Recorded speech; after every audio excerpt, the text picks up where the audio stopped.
Miguel, good to see you. Let's start with some injury updates. Yeah. William Saliba, what have you got for us? I'm not going to be able to help you much today because we have another training session later on. Until that happens, we won't know what's going to happen with a few of the doubts that we have. Did he have any testing yesterday, though? What is the nature of his injury? Yeah, he had a little niggle, but I think it's going to be a matter of days. So let's see if he's able to do that tomorrow. So matter of days for William. Leandro? Matter of days as well. Matter of days too. Kai Havertz? Matter of weeks. Matter of weeks. I think so, yeah. So do you think end of the month? I don't know. Let's see how it evolves in the next few weeks. He's doing really well. He's doing stuff on the pitch, but I think he needs some time. And how's Gabby doing? Which Gabby? Gabriel. We have a lot. We've been one on the staff now. Yeah, sorry. The one on the treatment table right now. Big Gabby. Big Gabby is doing very well as well, but I mean, that's weeks as well. That's weeks. Okay, look, let's focus on Brentford. It's a busy week, it's a busy period for you. Is this an opportunity to rotate the squad, or is it a necessity to rotate the squad? That's an opportunity tomorrow at 7:30 p.m. Everybody, 7:30 p.m. kickoff to be at the Emirates, bouncing and putting energy to win the game. That's the opportunity that we have tomorrow. 7:30 p.m.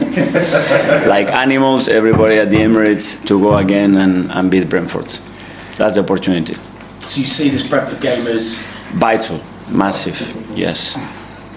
In a busy week, is that a challenge for you as a coach to make sure players are motivated, knowing that what you've got to come Saturday lunchtime and trip to Villa Park, then back to Champions League the week after?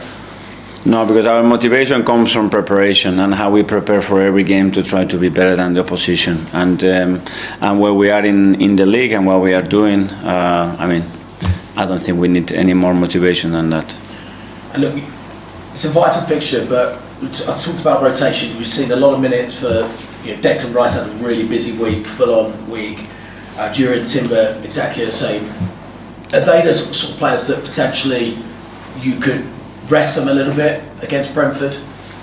We try to manage every case, every individual in relation to how they feel in the context of the matches, but just with the only purpose to have the best options on the pitch and to come to be better than the opponent. That's it. Opportunity for Ben White tomorrow? Opportunity for everybody, as I said. Okay, let's talk about Brentford and their physicality. Physicality seems to have been maybe a bit more of a challenge for your side this year when we think about stadium like against Sunderland, a very physical side. Certainly what happened at Stamford Bridge on Sunday. How prepared are you for the challenge that Brentford will offer, particularly that incredibly long throw of Michael Chiodi? Yeah. Well, that physicality comes from different areas in relation to the pitch, but I think every game that we play, when you look at intensity in the Premier League against any opponent, what is needed is incredible, and Brentford brings different threats, different challenges, as we all know, and you need to dominate that if you want to win the game. A final one from me, Miguel. Danny Farke had some comments after his game against Manchester City about Donnarumma holding the ball, going down injured, taking a couple of minutes out of the game while Pep Guardiola was giving instructions on the sideline. He felt like it wasn't something that he likes to see. What's your opinion? Are we seeing that more, and not necessarily just from goalkeepers, but from outfield players going down at certain times of the game to kill time and maybe take the momentum out of games? Are we seeing it more, and is it something that maybe we should look at eradicating from the game in some way possible? The game evolves, the rules evolve, and that's going to be constant. And you look in the Premier League now how many minutes are we playing, actually the effective time that we are playing, the effective time that we played on Sunday. There is a lot of things to look at and evolve. So that's an example, but there are many others that constantly the game and the rules has to be evolving because everybody tries to take an edge. Can you understand Danny Farke's frustration though? Yeah, especially when you are in the other side, yeah. Thanks, Miguel. Thanks, Jack. We'll go to Niv from the Premier League. Hi, good to see you. Declan Rice won the FSA Men's Player of the Year award, voted by the supporters across the UK. I can imagine when Declan joined just over 2 years ago, you had certain expectations of him. How much he exceeded those expectations? I think he's very close to what we believe that he could bring to the club, to the team. and the way he could grow personally as well. And I think he fully deserves it. I think he's been incredibly consistent throughout the last 2 years, last season again. Again, in big matches, in big moments, he's stepping up, which is a massive thing. You want to fulfill that role at a big club, and I'm delighted that he got it. Can I ask you about another Mikel Merino? When he joined Arsenal, he already played over 200 games in the La Liga, won the Euros with Spain, a well-established midfielder. In your wildest dreams, did you ever imagine he'll become such a good striker? And as a manager as well, how much flexibility is giving you? Yeah, as a striker, certainly not. But that's the thing as well that you learn when you sign a player. I knew that he could offer much more than what he had, and especially after I met him for the first time, because a player that has that amount of curiosity and the amount of question that he has, how will he is to learn constantly, the way he loves his profession and football. Yeah, it's difficult to put limits to that, because when someone wants to grow every single day, is that determined, that hungry to win and evolve and to be part of something, that's very powerful, and Mikel certainly has that. Can I please ask you about Christian Norgard? And the last time Brentford managed to beat Arsenal, he scored the second goal. What made you decide that Christian is the right fit for Arsenal, and what are the chances of him being involved tomorrow against his former side? Well, what I saw on the pitch, and then everything that I heard about him as a leader, and the role that he can fulfill, and the role that he was going to have here. And the moment I picked up the phone and spoke to him, he was super excited to join us. He brings something that we don't have in the squad, and I'm very happy to have him. Ian, talk to him. Hi Mikael, how are you? Very good, thank you. Goalkeepers, you've been speaking about how things are evolution regarding rules around goalkeepers. Your goalkeeper you brought in over 2 years ago now is approaching 100 Premier League games for you. Not a bad goalkeeper. It's an amazing goalkeeper, and yeah, it's a great story as well, and how it happened, because as well we tried to sign David much earlier. I think it was as soon as I arrived, almost, and he had to wait for another 2 years, and the start that he had and the journey that we had together, I think it's been phenomenal for us, and very happy to have him. You'll be playing this old team tomorrow. In terms of signings you've made, because you spent £100 million on Declan Rice, a lot of money on other players, pound for pound, is he the best signing you've made? No. Very difficult question to answer, but it's certainly one that is taking us to a different level, and it's certainly a player that has brought something different to our way of playing. Both teams like to score from set pieces. Does that mean that we're not going to see too many goals from open play tomorrow? I don't know, but I don't know what team in the Premier League doesn't like to score from set pieces. You see that as a badge of honour then, rather than a criticism? Well, we just consider a goal against Chelsea on a set piece, and they scored 7 corners. We scored 8, no? So I think we should all be set piece teams, because we all score and concede from set pieces, unfortunately. Finally, just quickly about the fans, you said to make sure that they're on time for the game against Brentford. A lot of managers... Before the game, not on time, just before. Yeah, absolutely. A lot of managers this week have had to answer questions about maybe their fans being a bit more positive towards their team. Your fans at the moment are just ultra positive towards your team. They couldn't be any more positive, could they? Yeah, you can always be more, and especially when you play a different type of game, that's where you have to lift the standards, and the team the first, and ourselves as well, with the way we're going to play tomorrow, to lift everybody and make sure that we produce the same energy, atmosphere, and positivity around the place. Thank you, good luck. Alex, BBC. Hi Mikael. I want to ask you about the injuries. You got Victor Gyökeres and Gabriel Jesus back into the squad on Sunday, but at the same time you lost William Saliba. Kind of been a theme of the season, key players picking up injury. How frustrating has that been for you throughout the season so far? Yeah, especially how we lost them with Leo as well, because Leo was in a great moment, and Gabi Martinelli was just coming back, and we had to manage his minutes. He wasn't able to play more than what he did on Sunday. So managing that, the fact that obviously Willie trained the day before, and then he was an uncomfortable players not training in certain position, having to play there. But again, the attitude towards it and the way the players are performing and giving absolutely everything they can to fulfill those absences has been the key of the season, because we have to deal with a lot already. And last season, those injury problems were probably the worst you've experienced in your managerial career. Did that prepare you for the season? Obviously, you have better squad depth, but what you learned last season, has that helped you to get through this tricky period?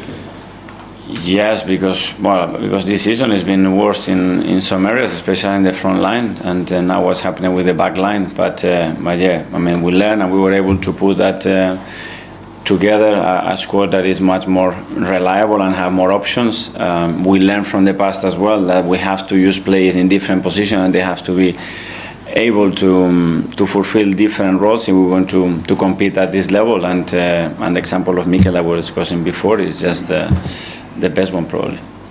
Simon Standard? Mikael, just on Kai, Julian Nagelsmann said a few weeks ago that he'd suffered a setback. Is that why he's not going to be back until possibly January? Is that what the issue is? Yeah, so he was doing everything. He could not go to the next level, and now it's looking like we have unlocked that, and we're all desperate to have him. I mean, it's a player that personally I love so much for what he brings to the team, but his character, his personality, I see him suffer being outside. His playing record is phenomenal. He's been always available, and I can't wait to have him back around the team playing, because I think it's going to be a massive boost for the team. And just on Declan, when he joined, you described him as a lighthouse. Mm-hmm. I just wonder how you would describe him now, and also you made a big point the past 6 months tying down all these key players, Gabriel, صليبي, Ethan Miles. Is he someone else on your list that you're looking at and thinking, I'd like to tie him down for 5 or 6 years? That's the way I perceived him, that he could potentially be a lighthouse, and now he's become a lighthouse, which is very difficult to do a big club like Arsenal, but he fully deserves that. He's done it with every step in the way, first of all behaving, acting, and with performance and attitudes that are at the highest level. And yeah, he's one that I'm sure, myself for sure, the club for sure, I'm going to have him here for many years. Hi Mikael, you described the Chelsea game as a learning match. With the wins over Bayern and Spurs, you could almost describe the week as a learning week. And I'm curious what lessons you did learn from a week of really tough games where you nearly got 3 wins from 3 and came very close. Yeah. Well, starting from Spurs, I learned because I learned a lot as well about the international break again and what happened. For example, what happened with Gavi and how can we correct that and never happening again. Then we played a game in a way that again we have to learn, and watching them you always learn from it. Bayern Munich brought different qualities, players that you don't see weekly, but we need the potential of it, and obviously what they were doing, and we took a lot from them, and the last weekend the same, and the amount of games that you have to play within a game, and what happened at Stamford Bridge in that sense, it's enormous, because something is the perception of what happened, and after it's actually what happened and why it happened. So it was a huge learning. And James touched on this earlier, but the aggressiveness that Chelsea showed on Sunday, it was similar, and it was compared almost to the aggressiveness that Sunderland also showed in their games. 2 games where Arsenal did drop points. I think teams are going to look at that and see a blueprint. Maybe if we're aggressive, we can maybe get something from Arsenal. So how do you have to cope with perhaps the future aggressiveness that you might face from other teams?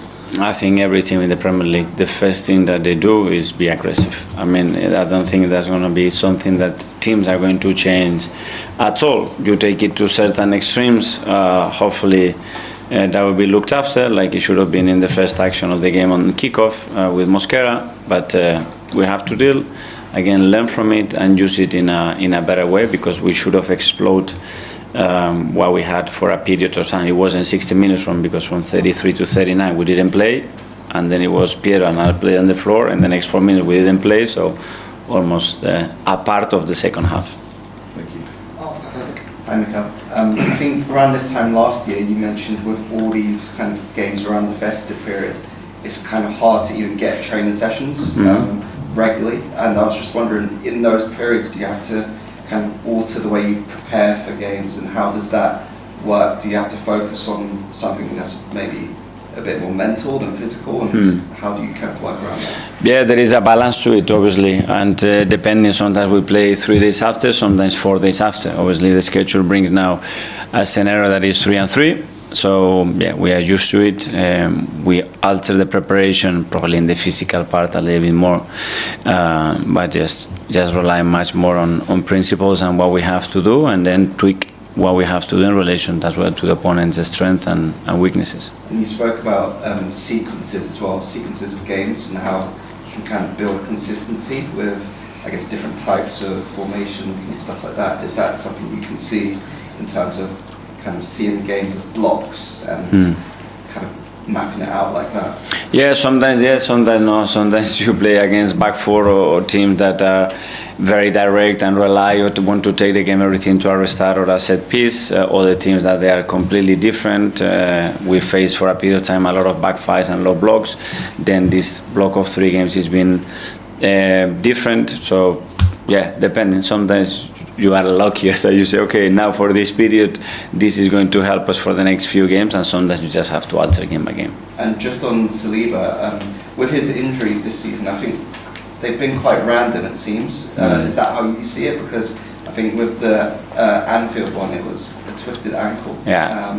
And then how's this one come about? You mentioned he was uncomfortable in training. Well, the ankle one, it was a really random and very unlucky action that kept him out for a few weeks. He tried at Anfield, he wasn't comfortable, and he had to stay away. And this one as well, very bizarre, but hopefully it will be a matter of days.